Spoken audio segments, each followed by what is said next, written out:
middle school is that's the best. Those kids are amazing, and they're not babies, but they don't think they're grown, and they go through some major transitions. And so having some stability, I think, helped a lot of our students who may have been in particularly challenging situations, for sure.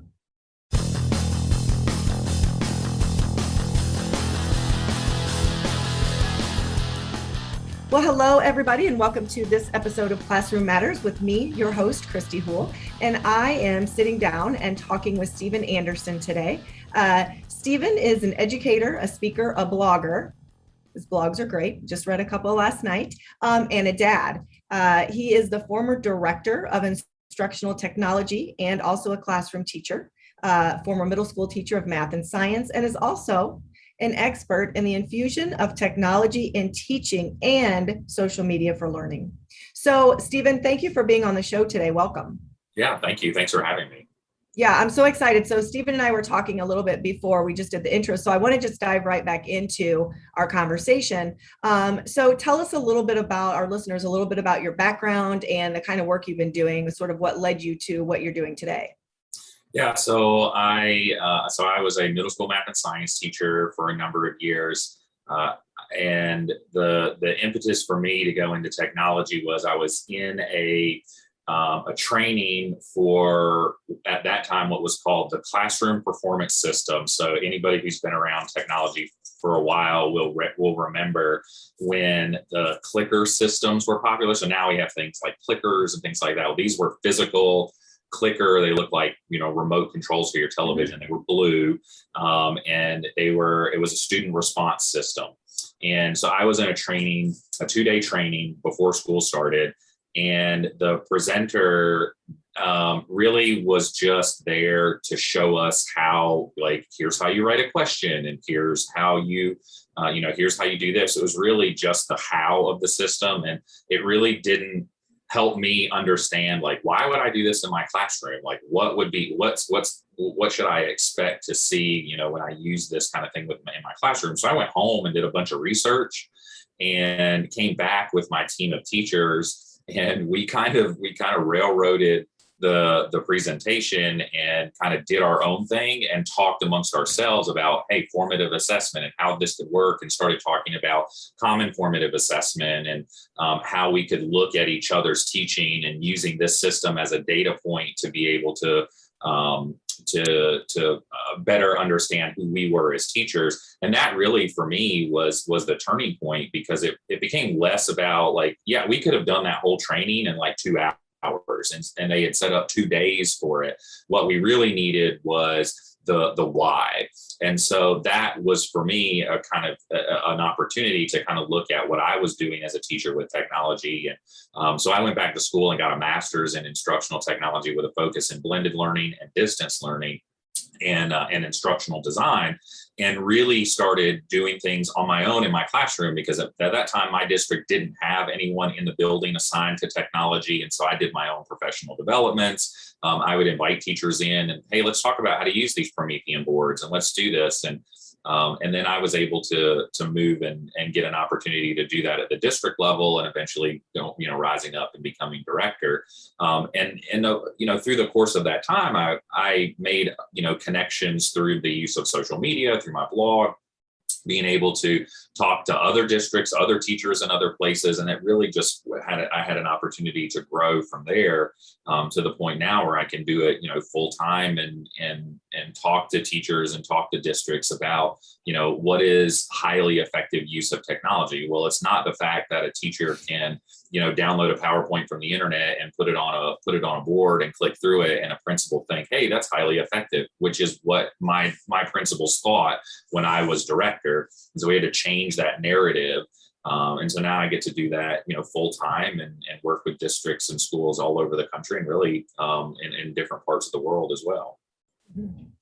Okay, so I love the fact that you brought up, because this was going to be my next statement or question to you, about what teachers were doing, or I'm sure there are still some teachers by no fault of their own, because a lot of it comes down to effective professional development for teachers and follow through and accountability for teachers.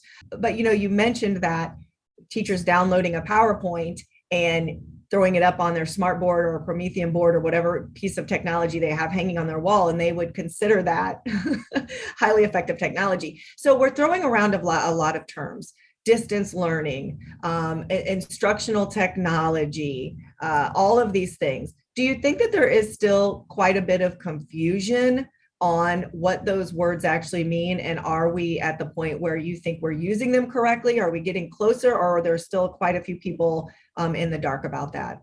I think they're still in the dark about that. I think that COVID pushed people to think differently about how technology can be used, but I still think we're using it in a way that puts too much emphasis on the technology than the teaching. I mean, really what we need to be doing is focusing less on the how do I use Flipgrid in my classroom, or how do I use my smartboard, and focusing more on what does highly effective pedagogy look like? What does when I'm teaching at a very high efficacy, what does that look like, and how can technology be used to perhaps support that or make it even higher? And so I think there's still, even though, we had the vast majority of students in this country for pretty much an entire school year working in a remote and a very tech heavy situation, there's still this fear that those kids lost a year. Distance learning is nothing new. My friend Tom Whitby, who he and I founded the #EdChat together, talks about in the 70s when he was an English teacher, there were advertisements on TV where you could send a self-addressed stamped, large envelope to a company, and they would send you cassette tapes that would teach you something.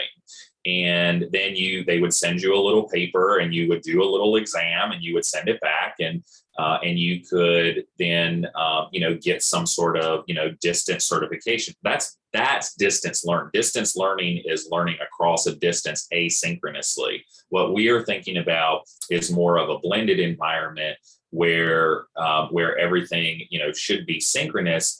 But the problem with that is that teachers are taught in a way to teach face-to-face in the classroom where the students are directly in front of you, and then trying to translate that pedagogy back into an online learning environment doesn't work. Ask any college kid whose university decided to save money and put courses online, and then took their professors who've been teaching the same way they had been teaching for 30 years and put them in Canvas and try to get them to teach online. They try to do the same thing. Oh, I'm going to record my lecture and put it online and have you watch it and then give you a quiz. That's not blended learning. That's not distance learning. It's just poor pedagogy. Mm-hmm. So we still have a long way to go. We still have a lot to think about when it comes to, what does it mean to be highly effective when it comes to technology? I mean, that example I gave earlier with the PowerPoint is when I saw a principal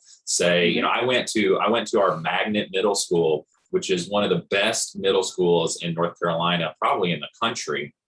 And the principal was so excited to take me to this classroom to show me this teacher who had downloaded a PowerPoint from the internet because it was still branded as the university where she grabbed it from, and was basically just reading slides. And that principal thought that teacher was using technology effectively because she was, basically just thumbing through a PowerPoint. And in North Carolina at the time, we had on the teacher evaluation, when we would look at things, there was a question. There was 4A on the teacher evaluation that looked at does the teacher use technology effectively? And that should look like, when we look at the data, it should look like a bell curve. We should have most of our teachers kind of in the middle where it's effective, but they could be doing better. But when we look at the data, every teacher was up at the extreme high end because our principals didn't know what to look for. And so that's why I wrote a book on, principal and leadership use of technology, because they need to understand what does that effective use look like so they can evaluate it effectively, but also that principal needs to be an effective user of technology as well. So there's a lot of things that are going on, and COVID kind of exacerbated the problems. We're still far away from what I think is a situation where we're moving more towards effective pedagogy with technology to support. We still have people who believe that, we need to put maker spaces in every class, in every school. No, you don't. We need 3D printers in every school. No, you don't. They wind up just being, toys and expensive, places that kids go, rather than using them for what they could be, potentially, something that could be really amazing for what kids can do. So we still look at technology with the cool factor. Look at the show floor at ISTE. Once ISTE goes back in person, look at the show floor and you'll see everything is really cool. Yeah, it's cool. I love technology. I got tons of cool technology. Doesn't mean it should be in the classroom. So we have to focus more, I think, on pedagogy. And had we been doing that before COVID, we might not be seeing, talking heads and pundits talking about learning law, kids losing 3 years of school. I don't think they've lost that much, but certainly we did see some setbacks. Yeah. Yeah. Well, in that same vein, do you feel that the kids sitting in these classrooms watching these teachers attempt to teach with technology, that the kids are so much further ahead and more tech savvy than the actual teacher is? Yeah, I think kids are tech savvy. They are, that whole term digital native, even Mark, whose last name just escaped me, the person who coined the term digital native, says that term is terrible. Like, they're not digital natives. They, kids do understand and use technology. I look at my daughter, my oldest daughter, who really is into art and really loves drawing, and she has downloaded these programs, and she can do these amazing things and layers and things like that. But you set her down in front of, something for school, and she struggles with, trying to do something. So I think it's all situation dependent. Yeah, the kids do know more. I think also as adults, we tend to lose our ability to be curious. And our curiosity into how things work. That's not universal, but I do see it. Teaching is very stressful. It's very it takes a lot of other things, and technology is just one more thing that we're asking teachers to do. And so that curiosity kind of, I don't have time to be curious, or I have too many other things to do. And so, but for kids, that's their world. You ask any toddler how curious they are, they'll tell you how curious they are about things. So even my 7-year-old asks me questions. Oh, why do you think that, Daddy? Or why do you think that?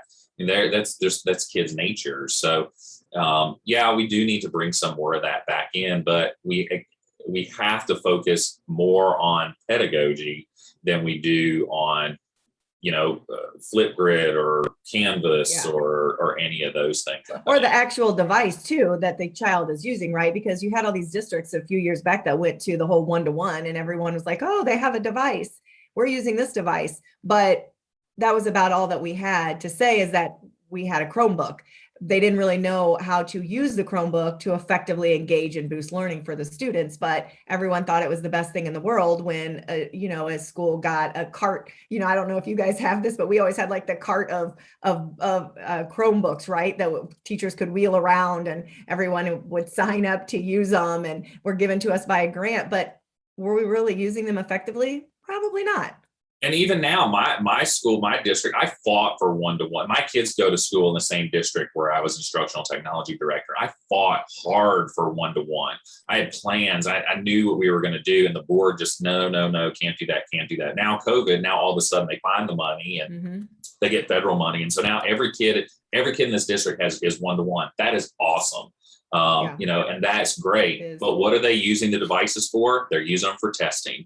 The kids we give emails every day this week. Hey, make sure your Chromebook's charged because we got to have it for testing.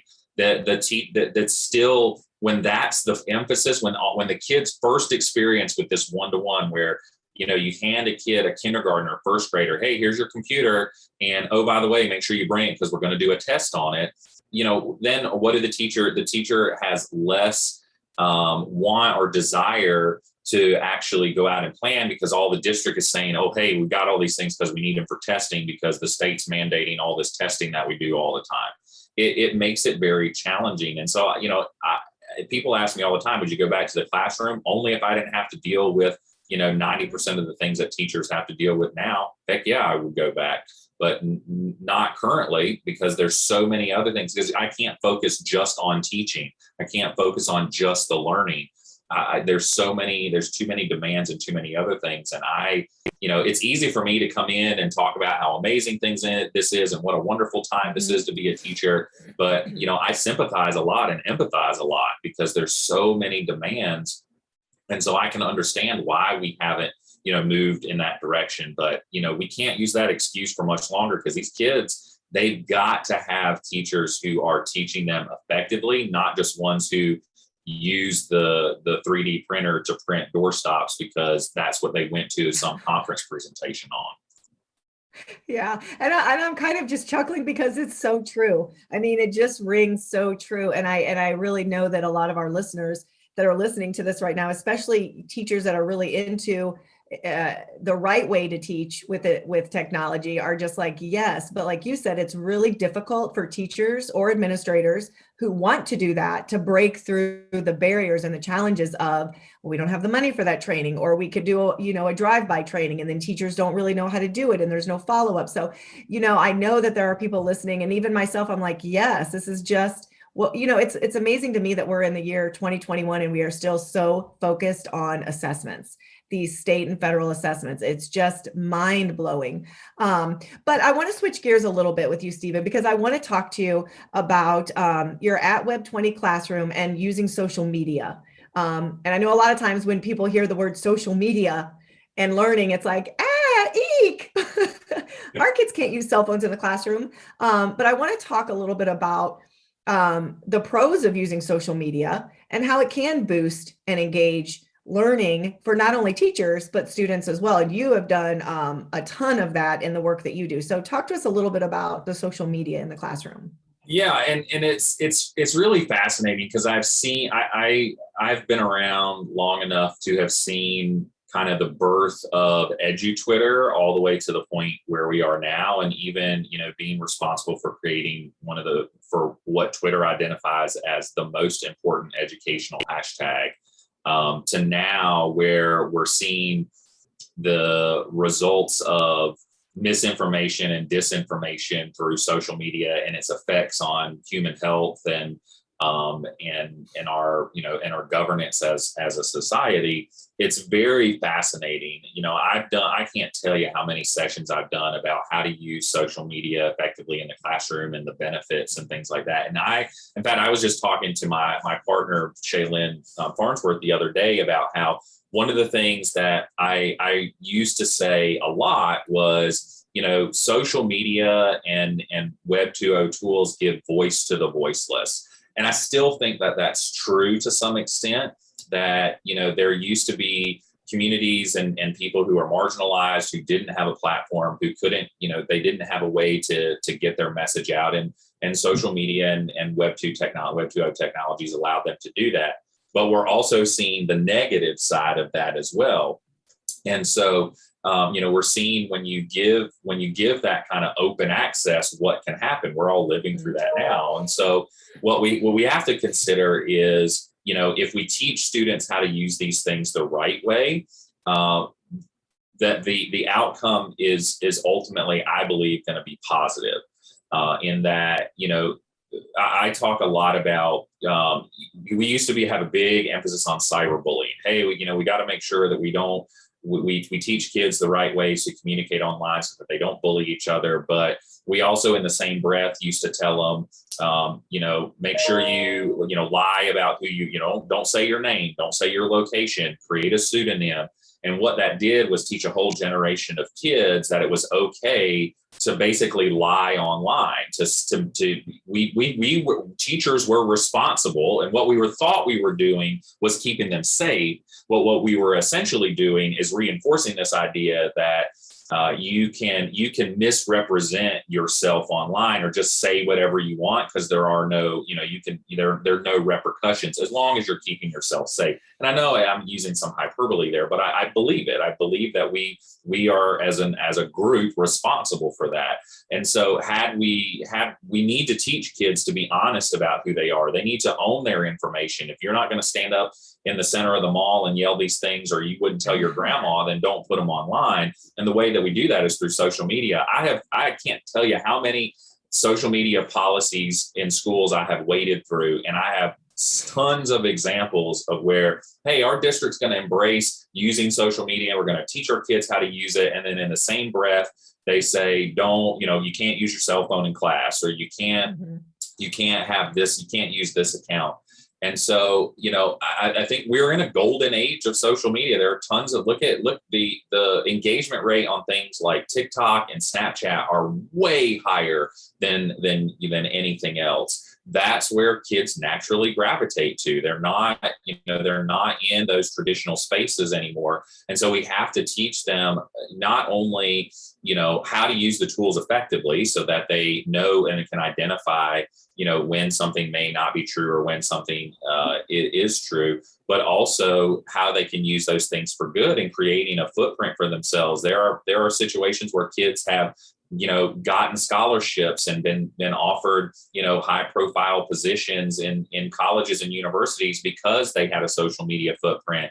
And then there's also the antithesis of that, where you had college athletes losing full ride scholarships to places. We had a kid here who lost a full ride scholarship to a university here in state because he posted pictures of himself drinking after after celebrating of signing the contract. 17 years old, didn't think about that his future coaches were going to see it, and lost his scholarship. And then I brought him back. I wanted him to come talk to our kids, and he did, thankfully. And so we saw we can see kind of the effects of that as well. But social media is not going anywhere. Who would have thought that an app called Musical.ly which you could just get on there and sing side by side with your favorite artist, would turn into this mega huge platform that became the subject of the president of the United States 3 years ago threatening to kick it out of the App Store. I mean, it's crazy, the amount of places that we can go, but we have to embrace them, but also use them in a way as a way to drive instruction or drive engagement. And even with our communities too, with our parents, using social media to reach those communities or using social media to get messages out. It should be a part of our curriculum and should be a part of our strategy. It's not the only thing, but certainly should be there. Mm-hmm. And so how do you respond to teachers or listeners that I know are listening right now that are saying, oh yeah, Stephen, that sounds really great. Let's use social media for engagement. But, how do I keep 20 kids in my classroom from being inappropriate on their cell phones while I'm trying to teach a math lesson? And I think that's probably our biggest challenge, right? It definitely is. And to those teachers that say, well, how do I keep 20 kids engaged? Well, how do you do it without devices? Right. How do you do it without technology? And it's the same sort of strategies. As soon as you introduce it to the classroom, it doesn't become cool. And so, you do it a couple times and then it just becomes routine. People ask all the time, people use those, teachers use those, game show apps where kids, can respond in and, who can do it the fastest. And, I don't like talking about any specific tools, but, those kinds of things where kids can put in their own names and whatnot. Kids have been putting in inappropriate names since the beginning of time. I have a picture of a desk from a school from the early 1800s in South Carolina, where a kid had carved a dirty word into a desk. I mean, they've been doing it forever. And you know what? As a society, we've turned out, kind of okay. We've got problems, but kids have kind of turned out okay. It doesn't mean that those situations weren't addressed. It doesn't mean that we don't, use them as opportunities to talk to kids about, well, why'd you do that? Because you want to be funny? Well, let's try it a different way. Maybe there's something that kid they just are screaming for attention, and that's the only thing they need how to do. They need another outlet. There could be tons of different reasons, but when kids are excited about learning, they're engaged. If you think about it as an adult, those things in our lives that we look forward to are the things that hold our attention. How many of us watched all 10 episodes of Tiger King the minute it came out, or a friend told us about it and we sat there and we binge watched it, even though we had Zoom meetings to do. We had that, it kept our attention. We wanted to know more. It's the same thing in the classroom. The same thing that drives us as adults are the same sorts of things that drive us as kids. And we often forget that classrooms are not meant to be comfortable places for adults. They're meant to be comfortable places for kids. Mm-hmm. And so we have to remember kids are our customers. And we have to do what's best and necessary for them, because ultimately when they're engaged and they're having a good time, we're having a good time, that retention rate goes up and that learning goes up as well. Yeah. And I think it's so funny that you mentioned the same things that motivate us and engage us as adults are going to be the same things that motivate them. I was doing an episode with someone the other day, and that was the whole focus of the podcast, was engagement. And, it made me think about, when you were talking, especially about the cell phones, is how many teachers would I walk into the classroom where the kids had to have their cell phones locked in a book bag. And, we had the policy of if it's out, it's mine, and your parents have to come pick it up. And I don't even want to see your cell phone. But yet I walk into a classroom and a teacher has their cell phone on their desk, in their pocket, at every meeting. So yeah, I think that the sooner we look at children as having the same needs and wants and desires and things that drive them do us, things are going to run a little bit more smoothly, because it's the truth, right? I don't see too many adults, and I don't know, you can agree with this or not, but I don't see too many adults at meetings. I mean, my cell phone's sitting right here. I can see it, right? But heaven forbid. Yeah. But, it is a matter of just teaching them and teaching yourself control, right? I might get a text message from a buddy right now, but I'm certainly not going to sit here and respond. I'm going to wait till I'm finished speaking with you, because that's my priority. And I love, love, love the point that you made. And I want to reiterate this with teachers. Well, two things that you said that I think are extremely important for our listeners to hear. One was that this kind of stuff has been going on since the beginning of school, whether it's passing notes on paper, whether it's writing bad words on bathroom stalls, carving bad words into whatever it is, it was happening. You just have to deal with it when it occurs. It's never going to go away. The second thing, so whether they're doing something inappropriate or writing a bad word on a text message, whatever. The second thing that you said that I think is really important for our listeners to take away from this conversation is, if the kids are engaged, you're not going to have to worry too much about them doing something else, or trying to engage themselves in a different way on their cell phone. If they're having fun, if they're learning, if they're engaged, it's not going to be a problem. So those are really two important things that I think teachers need to think about. And instead of pushing it out, embracing it, which kind of then leads me to my next point that I would love for you to talk about, is how can teachers embrace and boost their own professional development and their own learning with social media, whether it's Twitter or, another educational app that they can be communicating with other teachers. So how is this good for teachers?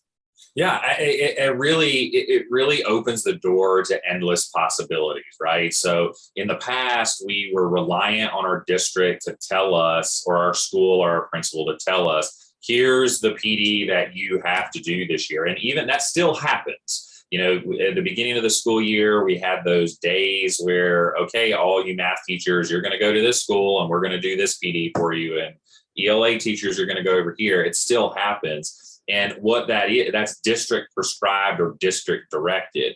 And what they're trying to do is kind of cast a net and reach as many people as possible. But if anything from the classroom has taught us is that, personalized learning, ultimately, that's where some of the greatest learning happens. When that learning is individualized to me as a learner, then I'm more off to retain it. I'm more off to be engaged with it.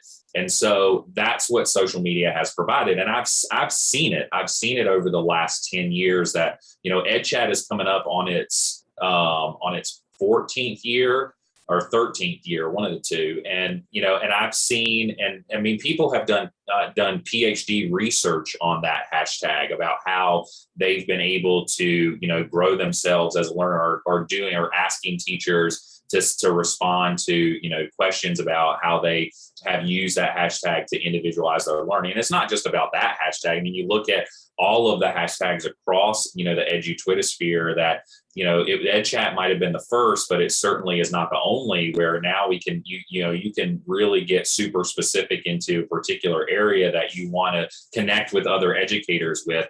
But what the use of social media and other tools too is allows me to say to myself, what am I interested in as a teacher, or what's happening in that space that, what's happening in the education space that I might need to be aware of. And I can go to it and I can check in on it at any time. It really becomes an asynchronous environment. It really does become, kind of distance learning, that I can check in on it at any time. I don't have to feel like, I don't need to be on this at this time. Webinars are great and I love them, but I'm 9 times out of 10, if I see a good webinar on EdWeb or somewhere like that, like I don't have time to watch it live. I'll go watch the recording when I can, when I'm making dinner or doing dishes, or I can put in a podcast like this one and listen to it when I'm cleaning the house, and that's learning for me. And so it's not just social media; it's all these asynchronous ways that we have. It's a matter of finding the best resources for us, not the ones that people like me or so-called influencers say, oh, well, these are the 10 blogs you need to read. Well, those are the 10 blogs that person reads that are best for them, but they may not be the best for me. People ask me that question all the time, and I say, well, here's what I'm reading. If this isn't great, go ask another person. Don't just settle for what you see, some influencer tweet on post a list, or somebody at a webinar said, oh, go read my blog, or follow them because they have ubers of followers. There's tons of people out there who have hundreds of thousands of followers who peddle just junk, who don't peddle anything of any value, but people like to feel good, and they like the mantras like, you're an awesome teacher. Yeah, but where's the substance? I had a superintendent tell me one time that they don't bring in these people who have large social media influence anymore because it's all flash in the pan. So the point is, there's tons of resources out there. It's a matter of finding your tribe, finding your community, and seeing what they're doing, and getting out of the echo chamber and listening to, well, what are other people talking about? Or, hey, I'm still not a proponent of flipped learning. I still don't think it's done effectively. I still don't think it's done very well, but I will always go to a session of somebody who's doing it because I want to see, maybe that's the one who's doing it well. So that's how I'm learning. That's how I'm growing. We have tons of opportunities now. It's just a matter of taking advantage of them. Mm-hmm.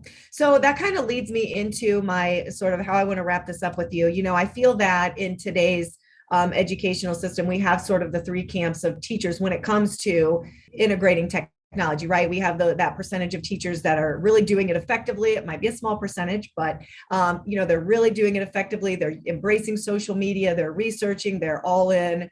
They're listening to folks like you and other people out there that are really, spreading the good word about integrating technology. We have that camp of people. Then we have the people that are kind of in the middle. They want to tip their toe in the water a little bit. They're not really too scared of it, but they're not real sure. They kind of revert back to their old ways. And then we have that other camp that are like, no way, not for me. I'm going to do a PowerPoint. I'm intimidated by social media. I don't know enough about it. I don't think it's effective. What advice would you give to those 2 latter camps of folks to if they were listening to this today and they had to go into their classroom tomorrow and they were like, yes, I get it. What he said sparked me. I want to take some baby steps. What are some applicable things they can put into play tomorrow to just get started? Yeah, so I'm going to say something that I tell people all the time, that when I say it, I can hear their butts, quench up in their seats, especially principals. And I get asked that question from principals. Like, I've got teachers who just flat out refuse to do, and they've been teaching this way for 20 years. It works, and that's fine. And I say, that's fine. If you've got teachers who have been teaching and it's effective, and kids are growing when they're coming out of there, you have to look at your data. If they're growing when they come out of there, then I would leave them alone, because they're not going to change. It's not worth your energy to try and change somebody's mind. Most minds are already made up. But if you got teachers who are in that third group, fire them. I mean, if they're not doing what you want them to do, you're the boss. Get rid of them. We're going to get to a point where using technology in the classroom and doing these things is going to weed out those people, because we have to move in that direction. COVID made us move in that direction. And then look how many teachers we've lost, and probably, I think, for the better. Those teachers who just said, I cannot put my stuff online. I'm not going to teach online. I think it's terrible. I think it's ineffective. I can't handle it. I can't do it. That's fine. Go do something else. And then now we can focus on the top two groups. Well, now we need to utilize the first group, those early adopters, those who are all in. Let's utilize them as a resource to help influence us, because a lot of times, I say all the time, you cannot be a preacher in your own land. That's why I had to leave my district, because I was doing I was responsible for instructional technology in my district. And I had a new superintendent come in, and they hired an outside consultant to tell my principals how to evaluate technology. I wrote a book on evaluating technology. And so you sometimes can't be a prophet in your own land, but utilize the resources around you to help bring other people along. And so for some of those teachers who are really hesitant, they get inundated with so many things that they have to do. Oh, you need to be using Flipgrid, or you need to be using your smartboard, or you need to be using this. I tell them, focus on one thing. That's why there are those sessions. And I've been going round and round with conference sessions for a long time at various conferences, ISTE and all these other places. Those sessions that are, 60 tools in 60 seconds, I think, are the worst thing that you could ever sit through, because all you're giving me is, here's the name of the tool, the website, and what it does. You're not telling me what it's good for, or why does it work in your classroom, or where did you see it work really well. There's not enough time to talk about that. And so I've gotten away from giving out even just individual ed tech tool recommendations unless someone asks me. My sessions have been centered and focused around how you utilize these tools effectively. Because I don't care if you don't want to use Flipgrid, don't use it.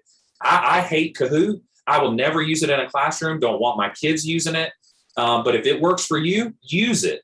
But don't let that be the only thing you do. But if you're going to use something, focus on that one thing and do it really well. And what you're going to learn is that you're going to find that you begin to see how it kind of plugs into all these other things in your classroom, and you get really good at it. And then you can start layering in something else and putting in something else and putting something else in there as well.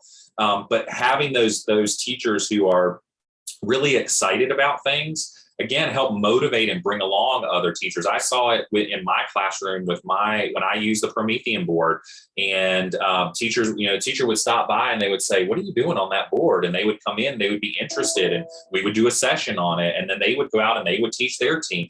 And so it helped build that capacity through just us doing it together. But ultimately it's still a time thing. We need to take things off teachers' plates so they have time to focus back on pedagogy and learning again. And again, it's easy for me to come in and tell principals, hey, here's what you need to do. What we really need is leadership who's really willing to say, you know what, forget about the tests. Those will take care of themselves. We have to do those. Summative assessments have their place. They're going to tell us how overall, effective our teaching is. Really, we're going to focus on formative assessment, but we're not going to worry about that stuff. Let's just focus on our pedagogy. Let's focus on our teaching. And let's, as a cohesive group, let's see what we can do. And if you look at the research, collective teacher efficacy, where every teacher believes that they can do well and that they're going to stop at nothing to do well for all their students, those are the schools that perform the highest. It's not technology. It's not some tool or website. It's us all believing that we can do this together. And that's ultimately, I think, what helps bring everybody along. Well, Stephen, thank you so much for all of this amazing information. I mean, we covered a lot. That's good. So where can folks find you if they want to reach out to you, get more information, follow some of your resources? Definitely. So you can check out my website, web20classroom.org. My blog is linked there. You can find me on Twitter at Web20Classroom, on Instagram at Web20Classroom, on Facebook at Web20Classroom, TikTok at Web20Classroom, although I've never posted a video on TikTok because I'm not cool enough yet, my kids say. But yeah, Twitter and all my contact information is on my website. But, if anybody wants to reach out, please, I love talking to people and helping people out. So get in touch. All righty. Well, thank you so much. And we will list, for those of you that are listening, please don't feel like you had to furiously write all that down. We will list all of Stephen's contact information in the description page. Stephen, again, thank you so much. I hope everything goes well for you this school year. I know you're going to be really busy. Would love to have you back on the show again. Thank you. Thanks for having me. And this is Christy Houle signing off for this episode of Educate.today, Classroom Matters. But check out our great resources on the Educate.today website.